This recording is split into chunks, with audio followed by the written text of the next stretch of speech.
আমরা বলছিলাম শেষ জামানায় নবীজি আমাদেরকে 6টা বিষয় আঙ্গুলে গুনে রাখতে বলছেন। কয়টা?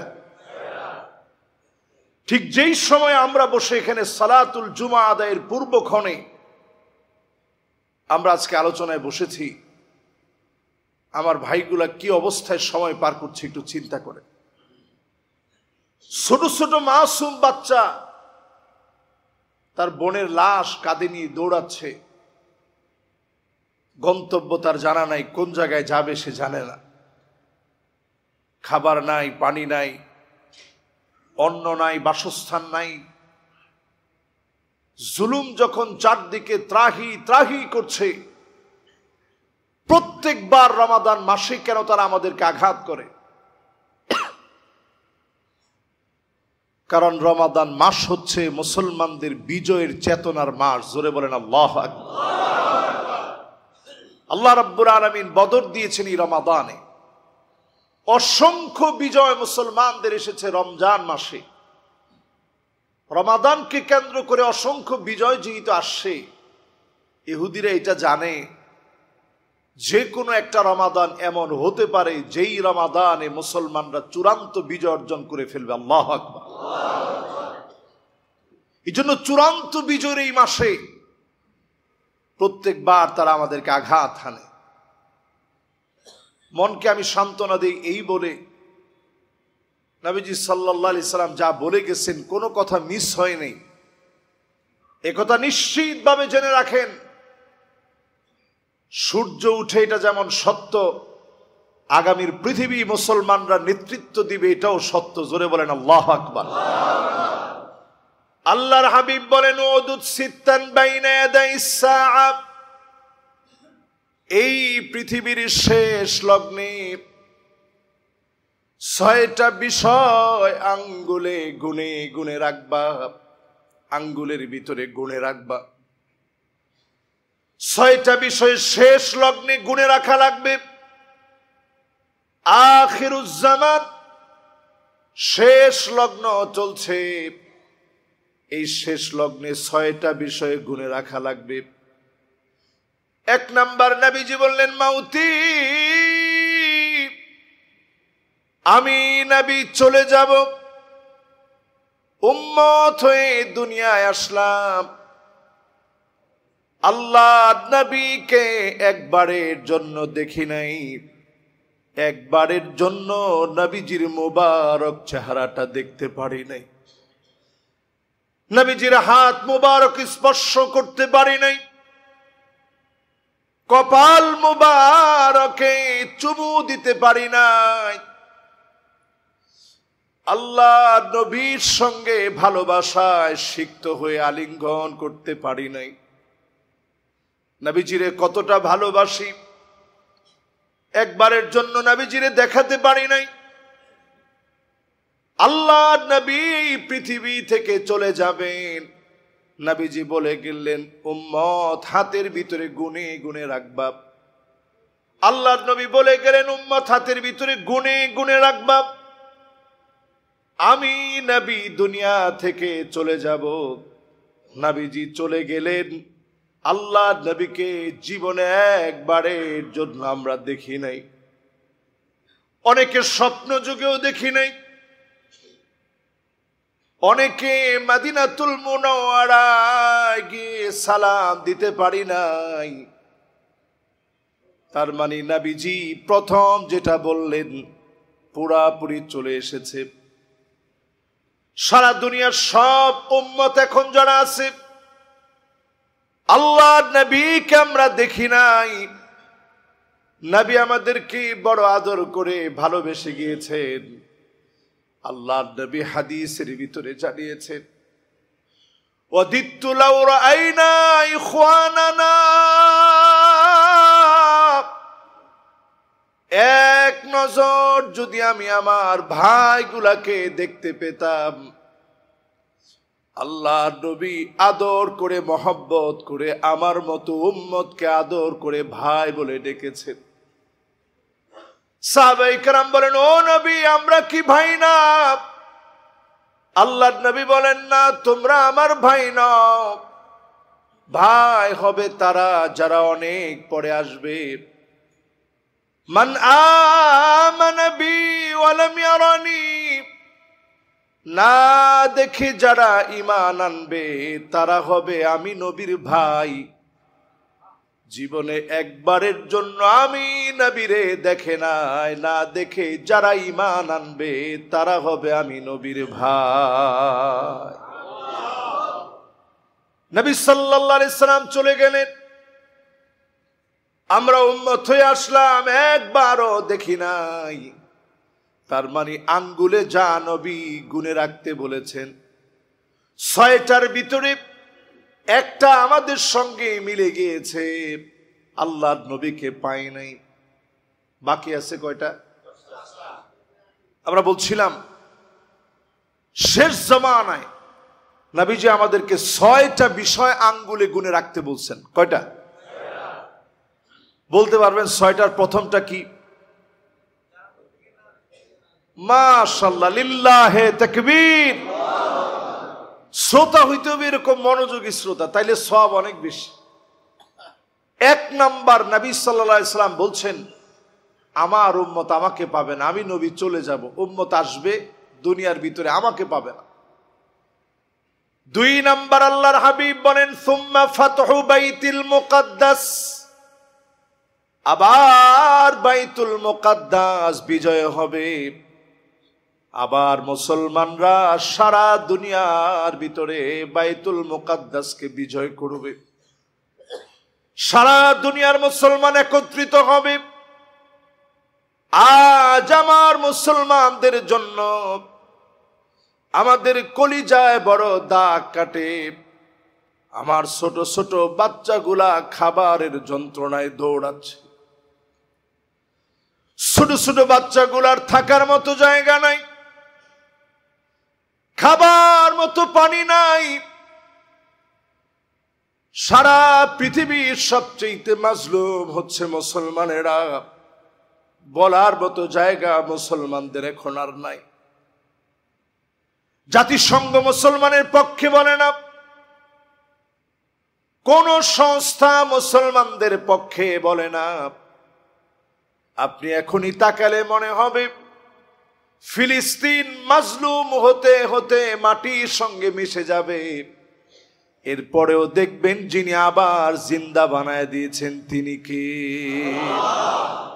প্রত্যেকবার আঘাতের পরে মনে হয় ফিলিস্তিন নামক ভূখণ্ডটা মাটির সঙ্গে মিশে যাবে, কিন্তু আবার তারা জাগ্রত হয়ে যায়। ঈমানের হিম্মত তারা হারিয়ে ফেলে না।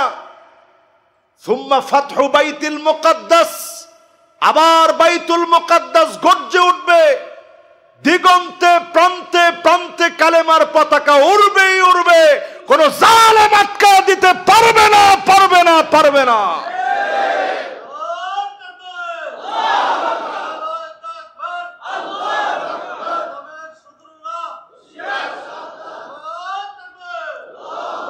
এটা মুসলমানের ঈমান, হিম্মত। এই হিম্মত যদি আপনার ভিতরে না থাকে আপনি অত্যন্ত দুর্বল কিসিমের মুমিন।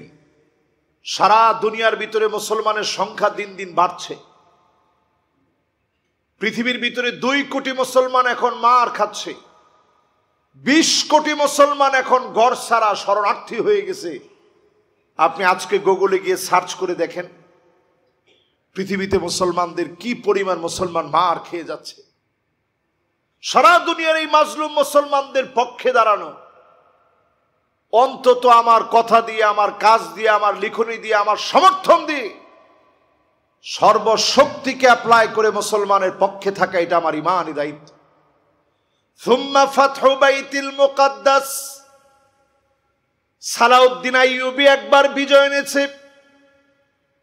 এমন অবস্থা হয়েছিল,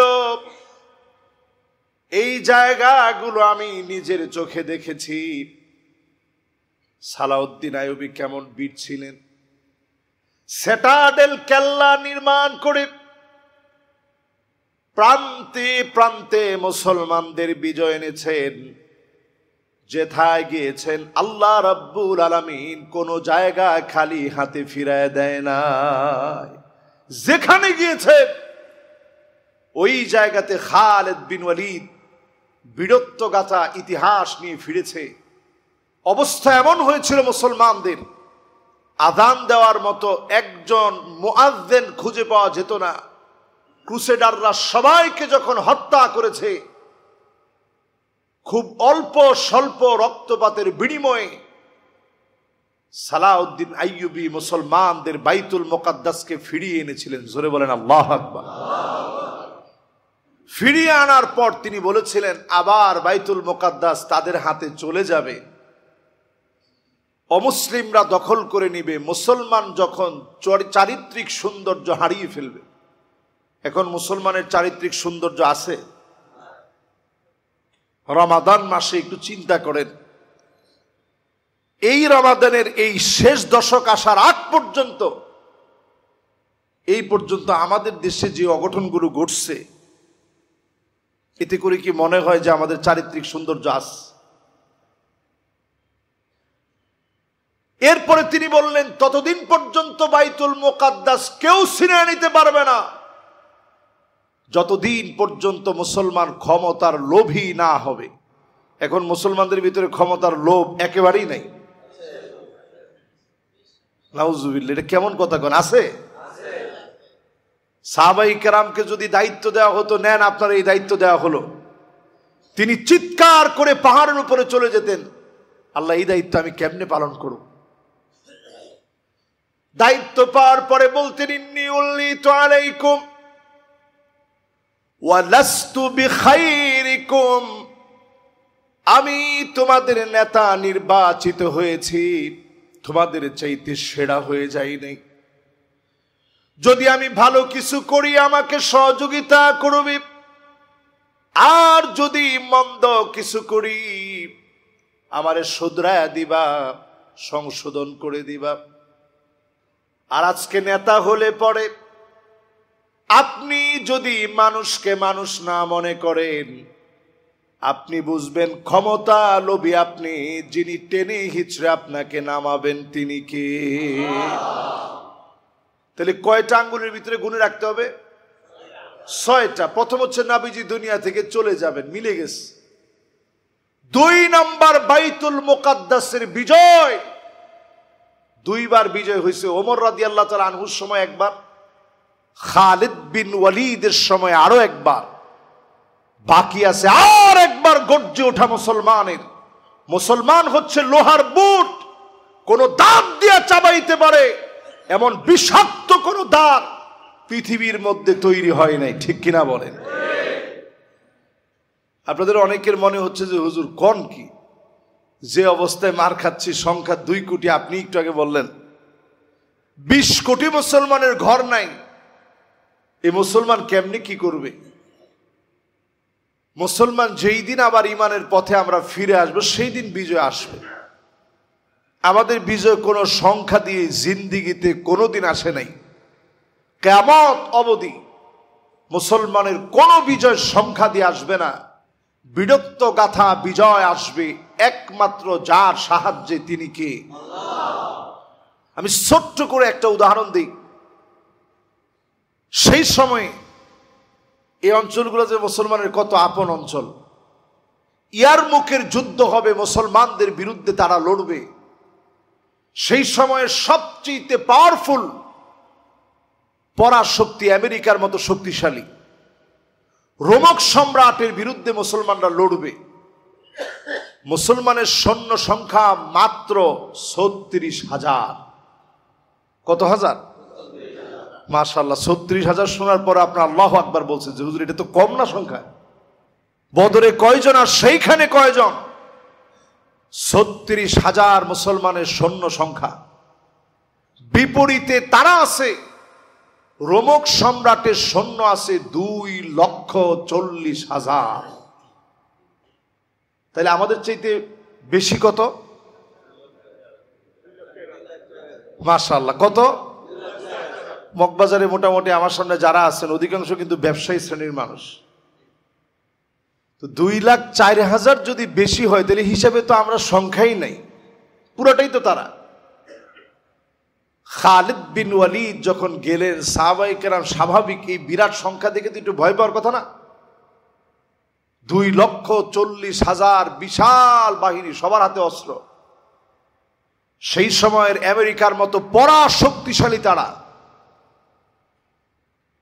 খালিদ বিন ওয়ালিদ একটা বক্তব্য দিলেন। তিনি বললেন, আমরা এই প্রান্তে যুদ্ধ করতে আসি নাই, আমরা এসেছি আসলিম তাসলাম, ইসলামের সমহান আদর্শের দাওয়াত দিতে। এই দাওয়াত দিতে গিয়ে যদি আমরা প্রত্যেকে শহীদ হয়ে যাই, এক এক করে সবাই জীবন দিয়ে দিব, কিন্তু একজনও আমরা কাফেরকে দেখে ভীত সন্ত্রস্ত হয়ে ভয়ে পালাবো না। জোরে কোন আল্লাহু আকবার। প্রয়োজনে আমাদের একজনের জীবন চলে যাবে, আগে 200 জন আমাদের কাছ থেকে পরাভূত হবে, তারপরে আমার একলা একজনের জীবন যাবে, এর নাম হবে জিহাদ। জোরে কোন আল্লাহু আকবার। এই কথা যখন তাদের সেনাপতি শুনছে, সেনাপতি চিন্তা করলো, আজীব মানুষেরা, আমরা যাচ্ছি যুদ্ধ করার জন্য আর তারা যাচ্ছে জিহাদ করার জন্য, দুইটা তো দুই জিনিস। আর দেরি করে নেই, সেনাপতি খালিদ বিন ওয়ালিদকে ডাকলেন, ডেকে বললেন, ভাই জিহাদ আর যুদ্ধের পার্থক্য কি একটু আমারে বোঝান। বলছে, তোমরা হচ্ছে দেশ দখল করার জন্য আসছো, আর আমরা এসেছি আল্লাহর কালেমাকে উড্ডীন করার জন্য। জোরে বলেন আল্লাহু আকবার। আমরা একজনও জীবন দিতে একটা সেকেন্ড দেরি করব না, আল্লাহর জমিনের দিন কায়েমের জন্য 1 সেকেন্ড আমরা দেরি করব না, আগে জীবনটা দিব। আমার জীবনটা চলে যাবে, আমার ভাই পাশ থেকে দাঁড়ায় যাবে, তার পাটা একবারের জন্য নড়বে না, শাহাদাতের তামান্নায় সে উদ্গ্রীব হয়ে তার জীবনও চলে যাবে। এর পরের জন দাঁড়ায় যাবে, একজনের পর একজন দাঁড়িয়ে যাবে, একজনও ইমানের পথ ছেড়ে দিবে না। জোরে করে আল্লাহু আকবার। সেনাপতির সঙ্গে সঙ্গে বুঝ চলে আসছে, কালেমা পড়ে মুসলমান হয়ে গেছে। সুবহানাল্লাহ। সেই দৃশ্যপট এমন তৈরি হয়েছে, রোমক সম্রাট তখন বাধ্য হয়ে একটা চিঠি লিখছে চীনের কাছে। আমরা তো এখন চীনের প্রোডাক্ট ছাড়া চিন্তাই করতে পারি না, তো তাদের কাছে সেই জমানায় চিঠি লিখছে রোমক সম্রাট। চিঠি লিখে বলছে, খালিদ বিন ওয়ালিদ 36,000 মুসলমান নিয়ে আসছে, আমাদের সঙ্গে লড়াই করবে, তুমি একটু সৈন্য পাঠাও, নাহলে আমাদের অবস্থা কাহিল। চীনের সম্রাট উল্টা লিখে দিছে, ইন্না কওমান লাউ আরাদু আন ইয়াখলা আল জাবাল লাখালাউ। মুসলমান এমন এক জাতি, মুসলমান যদি পাহাড়কে বলে, পাহাড় তুমি সরে যাও, এক মুহূর্তের ভিতরে পাহাড় তার জায়গা থেকে সরে যাবে। আল্লাহু আকবার। কি ইমান দীপ্ত মুসলমান আমরা ছিলাম। চিন্তা করেন, ওই লোকটা কিন্তু মুসলমান না, চীনের সম্রাট কিন্তু মুসলমান না, কিন্তু মুসলমানের সম্পর্কে লিখছে কি, মুসলমান যদি বলে পাহাড় তুমি সরে যাও, এক মুহূর্তের ভিতরে পাহাড় তার জায়গা থেকে পরিবর্তন করে পাহাড় জায়গা চেঞ্জ করে ফেলবে, সরে যাবে, এর নাম মুসলমান। এদের সাথে বাড়াবাড়ি করতে যেও না। জোরে কোন আল্লাহু আকবার। আচ্ছা, এই কথা বলার পরে রোমক সম্রাটের সাহস বাড়ছে না কমছে? আগেই মুসলমানদেরকে ভয় পাচ্ছিল যে রোমক সম্রাট পৃথিবীর সবচেয়ে বড় পরাশক্তি, আর যখন চিঠির মধ্যে লিখে দিছে যে মুসলমানের সঙ্গে লড়তে যেও না, এরা পাহাড়কে বললে পাহাড় সরে যাবে, আর তোমার সৈন্য কি করবে? কাটা তার দিয়ে পুরা এই ইয়ারমুখ জায়গাটা আমার নিজের চোখে আমি দেখছি, আল্লাহ আমাকে দেখাইছে, আলহামদুলিল্লাহ। তো এই জায়গাটায় কাটা তার দিয়ে পুরা জায়গাটাকে ঘেরাও করেছে। উদ্দেশ্য ছিল মুসলমানদেরকে তারা লটকে রাখবে, মুসলমানদেরকে মারার পরে লটকায় রাখবে, নিদর্শন বানাবে।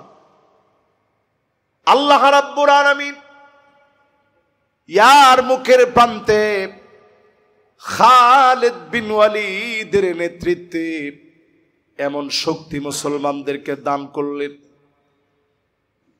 1000 করে 36টা কাতার করালেন খালিদ বিন ওয়ালিদ।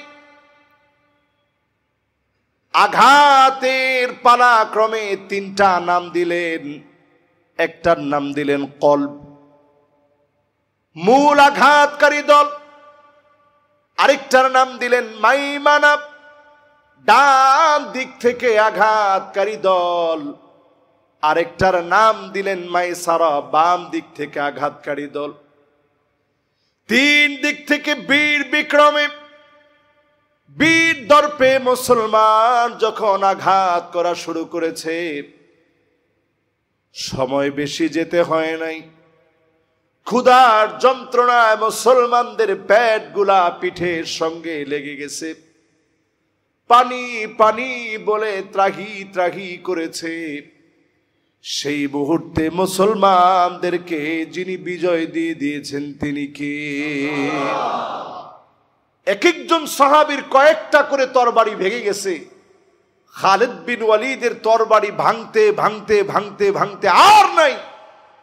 ছোট্ট একটা ছুরি ছিল, এই একটা ছুরি দিয়ে অসংখ্য কাফেরদেরকে কুপকাত করেছে। জালেমরা পরাজিত হয়েছে, মাজলুম মুসলমানদের বিজয় অর্জন হয়েছে। জোরে কোন আল্লাহু আকবার। তাহলে বাইতুল মুকাদ্দাস আবার বিজয় অর্জন হবে ইনশাআল্লাহ। কোন আজকে তাদের এই জুলুমের সময় আমরা আমাদের মনে এতটুকুন বলতে চাই, সেই দিন আমরা ইনশাআল্লাহ দেখে যাব, যেদিন আমরা আমাদের বাইতুল মুকাদ্দাসকে ফিরে পাব। আল্লাহর নবী 16 কিংবা 17 মাস যেই বাইতুল মুকাদ্দাসের দিকে ফিরে নামাজ পড়েছেন, সেই বাইতুল মুকাদ্দাস আমাদের অসংখ্য নবীদের স্মৃতি বিজড়িত বাইতুল মুকাদ্দাস, বারাকনা হাওলাহু, যার চতুর্পাশে আল্লাহ তাআলা বরকত দিয়ে দিয়েছেন, এই বাইতুল মুকাদ্দাস অবশ্যই বিজয় হবে, কোনো সন্দেহ নেই। আপনি কি মনে করছেন এটা আমাদের চেতনার নাম? আপনি দেখেন আমার পাঞ্জাবির ভিতরে আমি ফিলিস্তিনের ফ্ল্যাগ পড়ি, এটা আমার চেতনা। আমার ছোট্ট বাচ্চা, বয়স মাত্র 8 বছর, ওর মাদ্রাসায় যেতে গেলে ওর মাফলার যেটা পরে ওটার মধ্যে ফিলিস্তিনের পতাকা দেওয়া, হাজার হাজার কিলোমিটার দূরে, এটা আমার চেতনার নাম। এই চেতনা মুছে দেওয়ার চেতনা না। এই চেতনা যতদিন পর্যন্ত মুসলমান জন্ম নিবে এই পৃথিবীতে, বাইতুল মুকাদ্দাস বিজয়ের জন্য লড়বে তারা, ইমানদার হবে যারা, এদের হাত ধরেই আবার একদিন বাইতুল মুকাদ্দাস গর্জে উঠবে, বিজয় আসবে। জোরে করে আল্লাহু আকবার। তাহলে 2 নাম্বার শেষ। এবার আসেন 3 নাম্বারটাই যাই। সুম্মা মাউতানুন ইয়াখুযু ফীকুম কাকুআসিল গনাম। নবী আলাইহিস সালাতু ওয়াসসালাম বলছেন, এমন সময় পৃথিবীতে আসবে যেই সময়ে তোমরা নজর করে দেখবা, গড়ে গড়ে, রন্ধ্রে রন্ধ্রে, পাড়ায় পাড়ায়, মহল্লায় মহল্লায়, সব জায়গায় ঠান্ডা জনিত একটা মহামারী আসবে। এবার আমি প্রশ্ন করি, ঠান্ডা জনিত এই মহামারী কি আসছিল? কি নাম? সুবহানাল্লাহ। অনেকে ভুলে গেছেন। কেমনে দোয়া পড়ছিলেন খেয়াল আছে? কি দোয়া? এখন জিজ্ঞাসা করলে অনেকে বলবে আল্লাহুম্মা ইন্নী আউযু বিকা মিনাল খুবসি ওয়াল খাবাইস। হুজুর এটাই করোনার দোয়া। আচ্ছা করোনার দোয়াটা কি একটু বলেন তো দেখি। হ্যাঁ, ওয়াল জুনুনি ওয়াল জুযামি ওয়া মিন সাইয়্যিল আসকাম। এই দোয়াটা তখন আমরা সবাই পড়ছি। এই দোয়া খালি করোনার দোয়া না, এটা কোথাও কিন্তু করোনার কথা নাই।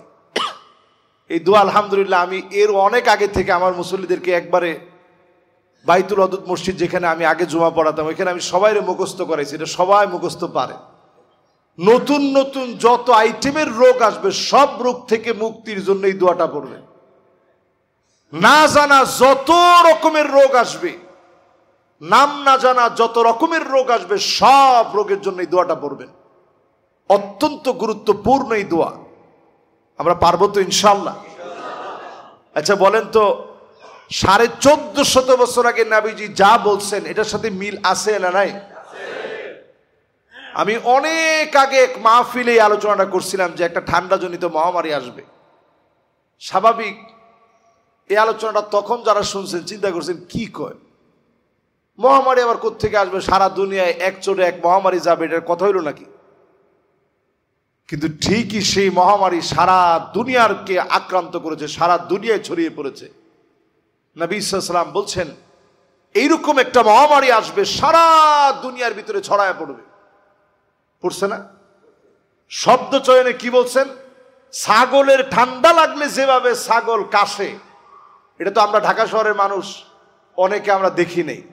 ছাগলের ঠান্ডা লাগলে কি কি করে ছাগল, কে কে দেখছেন দেখি? মাশাআল্লাহ, সংখ্যাটা একেবারে নিতান্ত কম, 4-5 জনের মধ্যে সীমাবদ্ধ। একদিক দিয়ে ছাগল কাশতে থাকে, আরেক দিক দিয়ে ছাগলের নাক দিয়ে যেটা পরে, কি নাম? এইটাকে বলে শ্লেষ্মা। আর সুবহানাল্লাহ, আমার রাসূলের হাদিস কত বাস্তব, কেমন সায়েন্টিফিক কথা বলতেন আমার রাসূল সাল্লাল্লাহু আলাইহি ওয়াসাল্লাম। ছাগলের ঠান্ডা লাগলে যেমন নাক দিয়ে শ্লেষ্মা পড়ে আর কাশতে থাকে, এরকম একটা মহামারী আসবে, একদিক দিয়ে শ্লেষ্মা ঝরবে, ভিতরে শুকায় যাবে, শ্বাস প্রচন্ড কষ্ট হবে, আর মানুষ কাশতে থাকবে। মহামারীটা এরকম হয়েছিল কিনা? এখন আরো একটা মহামারী আসতেছে, এটার নাম জম্বি ভাইরাস। এই মহামারী যদি আসে, এটা আরো প্রলয়ঙ্কারী হবে। এটাও ঠান্ডাজনিত মহামারী। একটা দেখছেন, আরো একটা বাকি আছে। এরপরে 4 নম্বরে আল্লাহর হাবিব বলেন, এমন সময় আসবে সম্পদ মানুষের বেড়ে যাবে, সম্পদ নিয়ে মানুষ খুশি হবে না, সম্পদ দিয়ে মানুষের মন ভরবে না, সম্পদ দিয়ে মানুষের মন ভরানো যাবে না।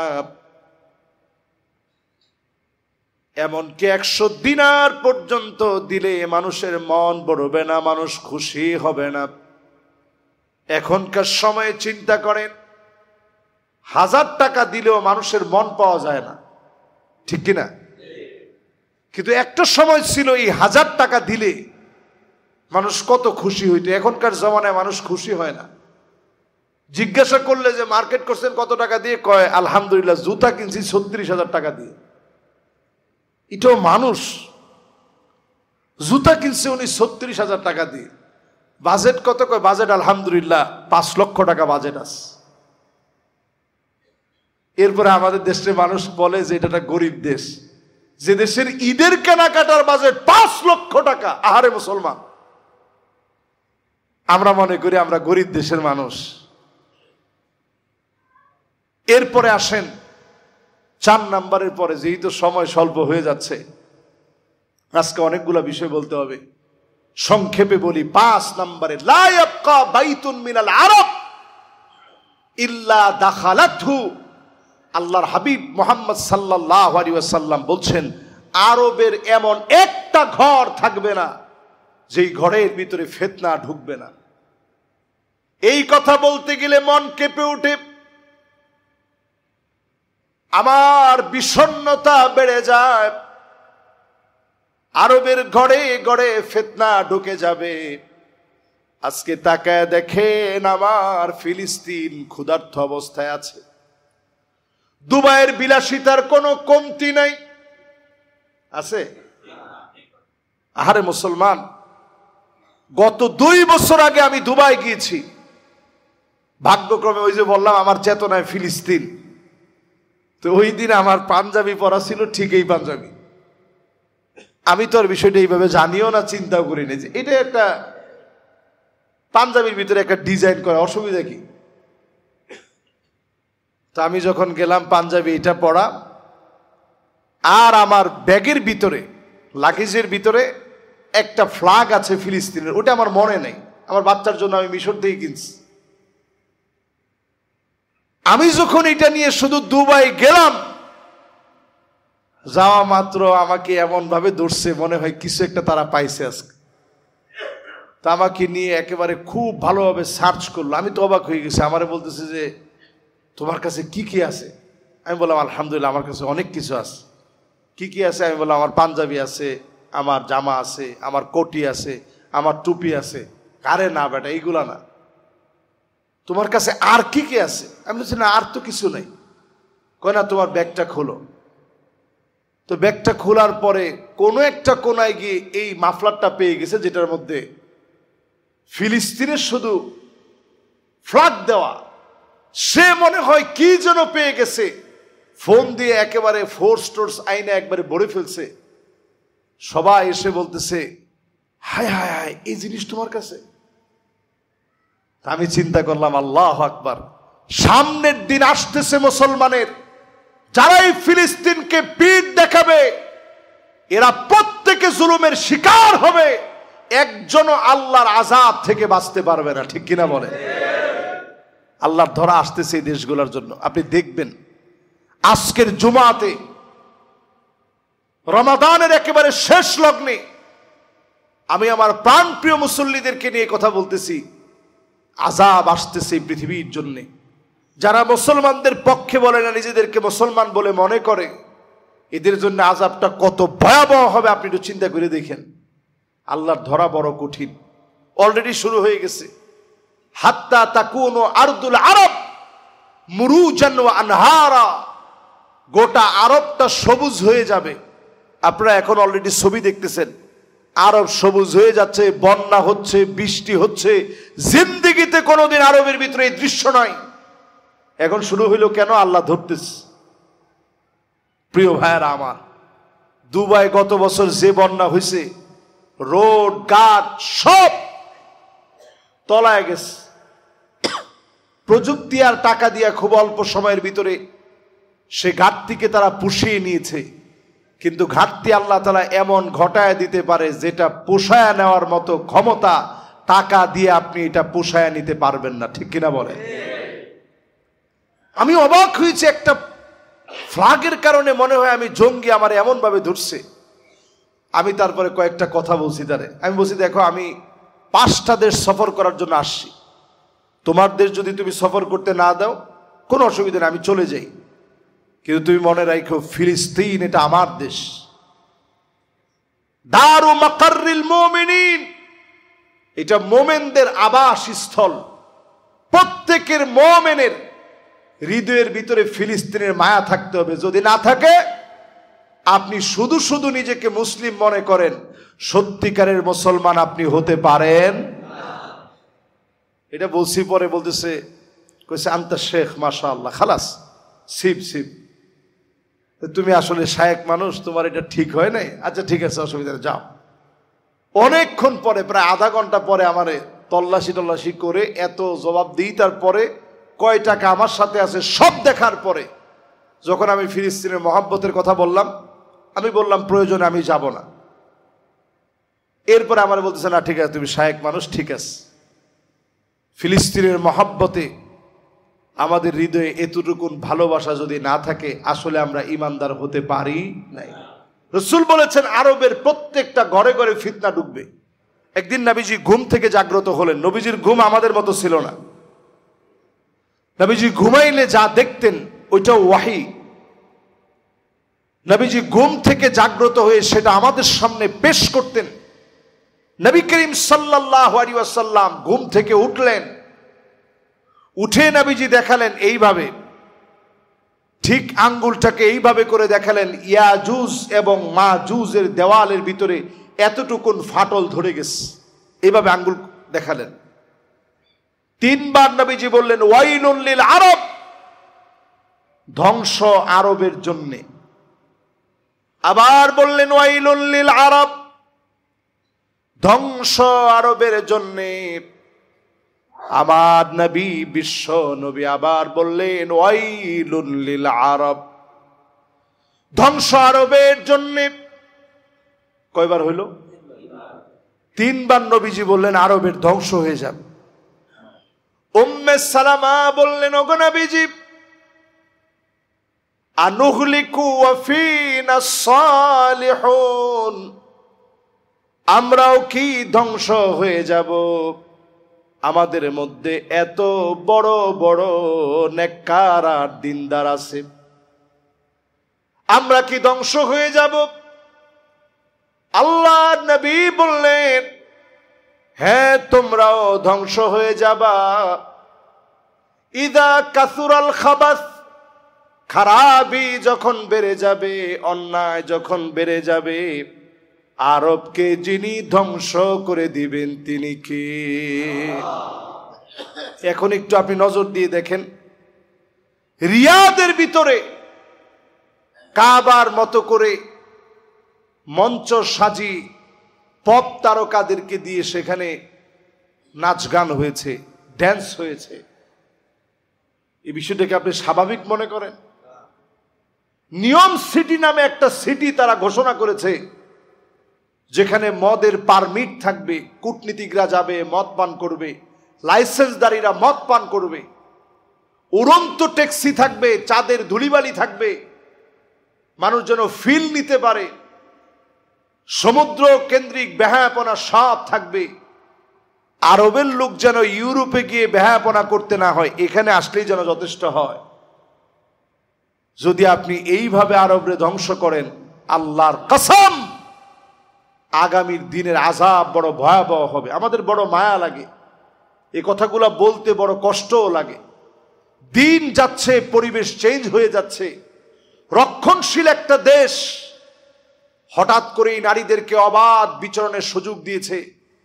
হুক্কার দোকানে এখন ওপেন নারীরা হুক্কা টানতেছে, আর রাস্তাঘাটে ওপেন সিগারেট খাচ্ছে, নারীরা ওপেন গাড়ি ড্রাইভ থেকে শুরু করে দোকানে পাটে সব জায়গায়। আমাদের দেশে আর কয়জন নারী কি করে? আরবে এর চেয়ে বেশি সয়লাভ হয়ে গেছে। ধ্বংস এমনি না তো, বাকি আছে 6 নাম্বারটা। এই যে 5 পর্যন্ত বললাম, শুধু বাইতুল মুকাদ্দাসের বিজয় ছাড়া নবীজি শেষ জমানায় আঙ্গুলে যা গুনে রাখতে বলছেন একটাও বাকি নাই, সবগুলো আমাদের চোখের সামনে চলে আসছে। ঠিক কিনা বলেন? এরপরে আল্লাহর হাবিব বলেন সুম্মা হুদনাতুন, 6 নাম্বার এটা, তাকুনু বাইনাকুম ওয়া বাইনা বানিল আসফার ফায়াকদিরুন। আল্লাহ রাব্বুল আলামিন মুসলমানদের এমন সময় আসবে, আল্লাহর গোলাম হয়ে মুসলমানেরা খ্রিস্টানদের সঙ্গে চুক্তি করবে।